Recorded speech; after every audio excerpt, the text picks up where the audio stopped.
principles as a man, then you can be a hero anytime you want. So it's so funny that you say that, because it really does.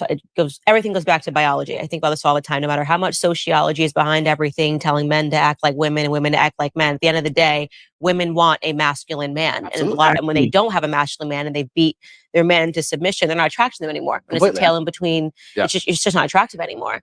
And I used to maybe think of this boyfriend that I had when you were talking about, just defending the realm, this sort of responsibility that men have. And I remember sitting there realizing that I had to break up with him, because I thought that if somebody burst through the door with a gun, I was going to have to be the one that would have to defend us, because he was just such a flower. 100%. And it's in society is yet blaring at men to do the opposite.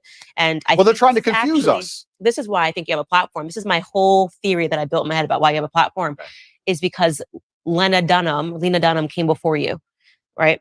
And I think that for years, men were told to act like sissies. Yep. Men were told to put your tail between your legs. That was the message, the agreed upon message that came with, Hillary Clinton running, the Me Too movement, all of these things where men were basically told that if you have a masculine instinct, you're guilty. Yep. And then inevitably, because there is an equilibrium in this world, because there was Lena Dunham's, because there were the Taylor Swifts, because there was the girl squads, eventually what would have to happen was that it was going to have to be evened out by someone saying, no, F that, be a man. Yeah. And I don't feel guilty for being a man, and I don't think any man should. No, I don't think so either. And I think that the most annoying thing about all of this is just how genuinely hypocritical it is. Because there's all this feminine movement, and we don't need men, and men don't matter, etc.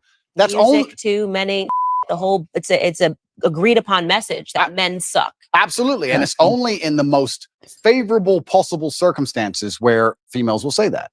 And that's what's so disingenuous about it, because as soon as things actually begin to get hard, the closer we get to the realities of life, the closer we get to the unfortunate circumstances of the world, and they exist in many places, the faster you will see people look for traditional masculinity to protect them. Yeah. So it's not even like it's a genuine belief. That's what's so upsetting about it, is that it's just, I don't know if these people are delusional or if they're deliberately hypocritical. I'm not sure which one it is. I think they're brainwashed. I think it's a two-prong approach. I think it's the cultural messaging, and also in the education system, they're actively learning that this feminism is what you need to aspire towards. Like when you get out of school, women, you should want to compete with men in climbing the corporate ladder. I actually think there's a mass brainwash that's taking place. Oh, completely. They want to neuter men. And it's something that's very programmed, and it's insidious, and it's something that's deliberate to make women think that they can compete with men, to make women think that they're equal to men, and that they don't need a man.